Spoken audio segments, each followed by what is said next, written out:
तो कहानी की शुरुआत होती है और हम एक लड़के काइज़ाकी को देखते हैं जो 27 साल का हो चुका है और अभी तक उसके पास एक अच्छी जॉब भी नहीं है और ना ही अभी तक उसकी शादी हुई है। सब कुछ मिलाकर आज तक काइज़ाकी ने अपनी ज़िंदगी में आज तक कुछ हासिल नहीं किया है। तभी काइज़ाकी की मदर का उसके पास कॉल आता है और वो उसे कहती है कि अब वो उसके रूम का रेंट नहीं दे सकती क्योंकि अब वो काफ़ी बड़ा हो चुका है और अपना खर्चा खुद संभाले। काइज़ाकी ये सुनकर काफ़ी परेशान हो जाता है, लेकिन तभी एक आदमी काइज़ाकी के सामने आता है जो कि काइज़ाकी के बारे में सब जानता था। वो काइज़ाकी से कहता है कि तुम 27 साल के हो चुके हो और तुम्हारे पास कोई परमानेंट जॉब भी नहीं है, साथ ही तुम्हारी मदर ने तुम्हें खर्चा देना भी बंद कर दिया है। काइज़ाकी अपने बारे में सब कुछ सुनकर काफी हैरान हो जाता है और उस आदमी से पूछता है कि वो असल में है कौन। फिर रियो बताता है कि वह काइज़ाकी से इसलिए बात कर रहा है क्योंकि काइज़ाकी उनके टेस्ट सब्जेक्ट के लिए सिलेक्ट हो चुका है। काइज़ाकी उससे पूछता है कि ये क्या है। फिर रियो बताता है कि टेस्ट 1 साल चलेगा और सब ठीक रहा तो इसके बाद काइज़ाकी को एक अच्छी जॉब भी दे दी जाएगी। फिर काइज़ाकी पूछता है कि ये सब कैसे शुरू होगा। रियो बताता है कि उसे सिर्फ एक पील खानी होगी जिसके बाद काइज़ाकी वापस टीनेजर बन जाएगा और अपनी जिंदगी को वापस जी पाएगा।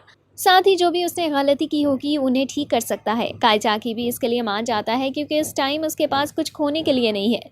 नेक्स्ट मॉर्निंग काइज़ाकी नींद से उठता है और शीशे में देखता है वो सच में वापस छोटा हो चुका है।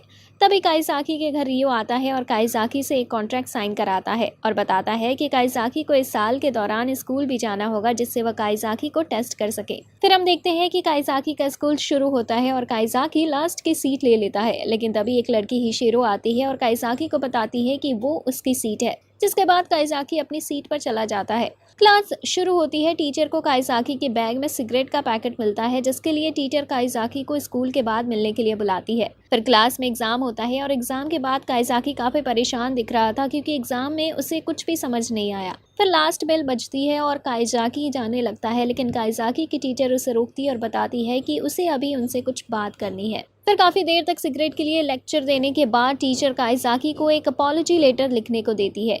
घर जाते हुए काइज़ाकी को रियो मिलता है और वो उससे पूछता है कि इतने टाइम बाद उसे वापस हाई स्कूल में आकर कैसा लग रहा है। फिर रियो बताता है कि रियल लाइफ प्रोग्राम असल में उन लोगों के लिए बना है जो सोसाइटी से अलग हो चुके हैं। इसकी मदद से वो वापस अपने पास्ट में जा पाएंगे और अपनी की गलतियों को सुधार सकते हैं। नेक्स्ट डे टीचर एग्जाम का रिजल्ट बताती है और ओगा नाम के स्टूडेंट के बॉयज में सबसे ज्यादा नंबर आए थे और काइज़ाकी सभी सब्जेक्ट में फेल था।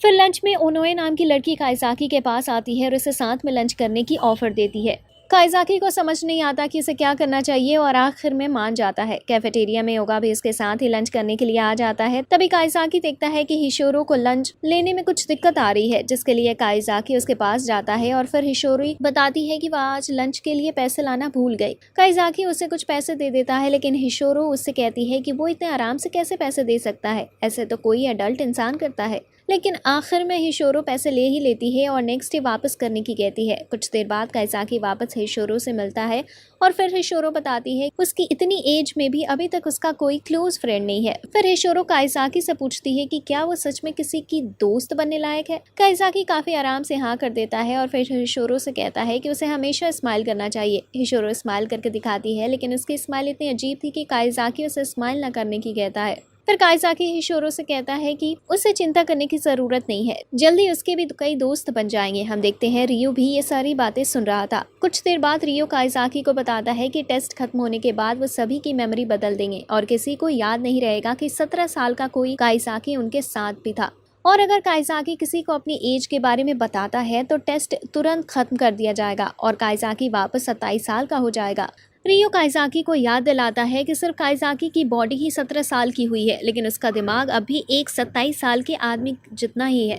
नेक्स्ट डे काइज़ाकी को उसके लॉकर में पैसे मिलते हैं थैंक यू के साथ, जो कि हिशोरो ने रखे थे। फिर जिम क्लास में सभी गर्ल्स को 50 मीटर की रेस करने को कहा जाता है और बॉयज़ को बॉल थ्रो करने को।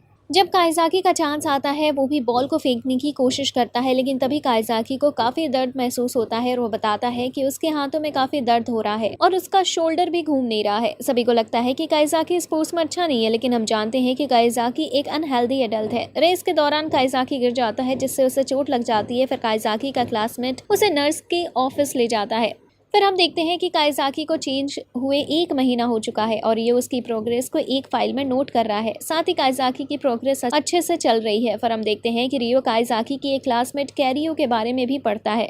कैरियो एक कॉम्पिटिटिव लड़की है जो हमेशा हर चीज़ में टॉप आने की अपनी पूरी कोशिश करती है। क्लास के पहले दिन कैरियो की तबीयत ठीक नहीं थी, इस वजह से उसके एग्जाम में काफी कम नंबर आए। नेक्स्ट डे हिशोरो कैरियो के पास से जा रही थी, तभी हिशोरो कैरियो की तरफ देखकर अपनी अजीब तरह से स्माइल करती है। हालांकि हिशोरो तो कैरियो की दोस्त बनना चाह रही थी, लेकिन कैरियो को ऐसा लगता है कि हिशोरो उसे चिढ़ा रही है क्योंकि हिशोरो के एग्जाम में कैरियो से ज्यादा नंबर आए हैं। इस वजह से कैरियो के अंदर हिशोरो के लिए गुस्सा भरने लगता है। फिर अपने पार्टनर के साथ वॉलीबॉल खेलते हुए कैरियो की पार्टनर अपने दो बेस्ट फ्रेंड के साथ चली जाती है। इस वजह से कैरियो को काफी अकेला लगने लगता है और कैरियो के अंदर और ज्यादा हेट हो जाती है।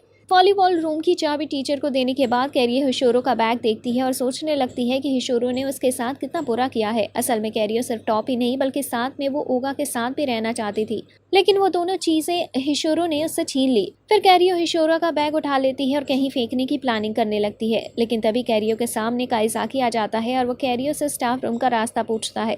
पर कैरियो से कहती है कि वो घर के लिए लेट हो रही है, इसलिए उसे जल्दी घर पहुंचना है। पर तभी काइजाकी कैरियो के पास दो बैग देखता है और दूसरे बैग के बारे में पूछता है, लेकिन कैरियो वहां से भागने की कोशिश करती है। काइजाकी कैरियो को रोकता है, पर कैरियो सीढ़ी से गिरने लगती है। काइजाकी कैरियो को गिरने से बचाता है और उसका हाथ पकड़ लेता है, लेकिन तभी काइजाकी का पैर भी फिसल जाता है और वो दोनों ही नीचे गिर जाते हैं। फिर काइजाकी की नर्स के ऑफिस में आंख खुलती है और नर्स बताती है कि हिशोरो उन्हें यहाँ पर लाई। फिर नर्स काइजाकी की तारीफ करती है क्योंकि काइजाकी ने कैरियो की एक शील्ड की तरह बचा लिया, जिस वजह से कैरियो को बिल्कुल चोट नहीं आई। कुछ ही देर में कैरियो भी होश में आ जाती है और फिर काइजाकी उससे पूछता है कि उसके पास हिशोरो का बैग क्यों था। फिर कैरियो सच बताती है और बताने लगती है कि वो हिशोरो का बैग कहीं छुपाने वाली थी। काइजाकी पूछता है कि वो ऐसा क्यों करना चाहती थी, जबकि किसी को परेशान करने से खुद ही को सबसे ज्यादा तकलीफ पहुंचती है।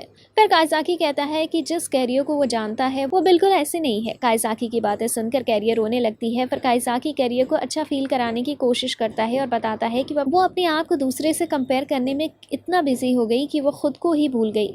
फिर काइजाकी कैरियो को बताता है कि वो हिशोरो के बारे में बिल्कुल गलत समझती है। आखिर में कैरियो भी अच्छा फील करने लगती है और शांत हो जाती है, जिसके बाद बाहर काइजाकी हिशोरो को देखता है और इसे सब सच बता देता है। हिशोरो कहती है कि वो खुद कैरियो से बात करेगी।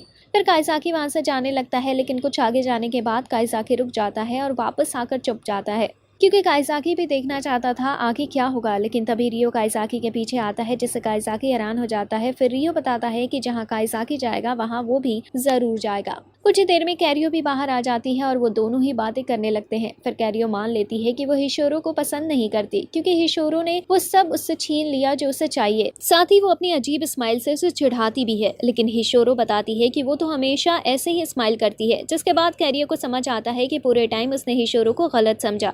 फिर वो दोनों ही दोस्त बन जाती हैं। कुछ टाइम बीतता है और एक दिन ओगा उनोए के साथ स्टडी करने काइजाकी के रूम पर आता है, लेकिन काइजाकी काफी परेशान हो जाता है क्योंकि उसके रूम में हर जगह बियर और कई सारी चीजें रखी थी, जिससे उसके रियल एज का पता चल सकता था।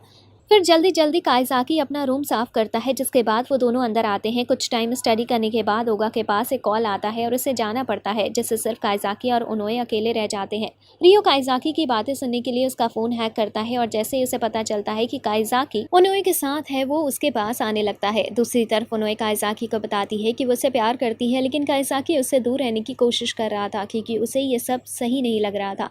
तभी वहाँ रियो आ जाते हैं और फिर काइजाकी को बताता है कि असल में उनोए 27 साल की है और वो भी रियल लाइफ की एम्प्लॉय है और उसने भी पिल ली है, जिसकी वजह से वो इतनी यंग दिखती है।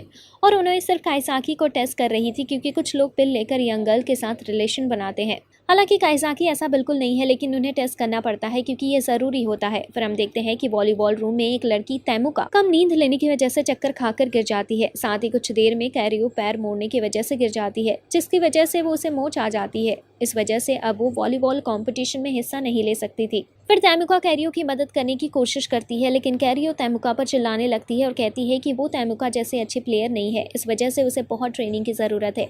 जिसके बाद वो दोनों ही काफ़ी दिनों तक बात नहीं करते। फिर तैमुका अपने दोस्तों से अपने बारे में बता रही थी, तो कैरियो को भी उससे रूम के पास ले जाया जाता है, जिससे वो समझ सके कि तैमुका असल में क्या सोचती है। तैमुका बताती है कि वो शुरू से सिर्फ स्पोर्ट्स में ही अच्छी थी, लेकिन कैरियो थी वो जिसने उसे हमेशा वॉलीबॉल खेलने के लिए मोटिवेट किया। फिर तैमुका बात करके बाहर आती है और कैरियो अपनी दोस्त को देखती है। सभी को लगता है कि अब कैरियो अपना गुस्सा भूलकर तैमुका से बात करने लगेगी, लेकिन कैरियो वहां से जाने लगती है। तेमुका उसे रोकती है और वापस टीम ज्वाइन करने को कहती है, लेकिन कैरियो कहती है कि वो पहले ही वॉलीबॉल से रिटायर हो चुकी है। कुछ दिन बाद टूर्नामेंट शुरू हो जाता है और कैरियो वापस नहीं आती, इस वजह से उन्हें इसके बिना ही गेम शुरू करना पड़ता है। काइसाकी कैरियो को मनाने जाता है और आखिर में वो मान भी जाती है और वापस टीम में आ जाती है, जिसके बाद वो मिलकर गेम खेलते हैं। हालांकि आखिर में वो मैच हार जाते, लेकिन फिर भी उसकी दोस्ती गेम से ज्यादा जरूरी है। जिसके बाद हम देखते हैं यूगा समझ जाता है कि कैरी उससे प्यार करती है, तो वो दोनों साथ रहने लगते हैं और फेस्टिवल में भी साथ जाते हैं। दूसरी तरफ काइसाकी भी हिशोरो से प्यार करने लगता है और साथ ही हिशोरो भी काइसाकी से प्यार करती है, लेकिन काइसाकी आगे कुछ भी कहता नहीं क्योंकि उसे पता है कि वो एक टेस्ट सब्जेक्ट है और आगे हिशोरो काइसाकी के बारे में सब भूल जाएगी। लेकिन फिर हमें पता चलता है कि हिशोरो भी असल में एक टेस्ट सब्जेक्ट है और उसकी एज भी काइसाकी जितनी है। वो भी काइसाकी को कभी भी नहीं भूलेगी, जैसे काइसाकी हिशोरो को नहीं भूलेगा। हालांकि इस बारे में अभी काइसाकी को नहीं पता है और फिर हिशोरो काइसाकी को कभी ना भूलने की कहती है। इसी के साथ इस एनिमे का यही एंड होता है। अगर आपको ये वीडियो अच्छी लगी है तो प्लीज़ वीडियो को लाइक करें, चैनल को सब्सक्राइब करें, बेल आइकन को दबाएं ताकि नेक्स्ट वीडियो का नोटिफिकेशन आप तक सबसे पहले पहुंचे। यहाँ तक देखने के लिए आपका बहुत बहुत शुक्रिया।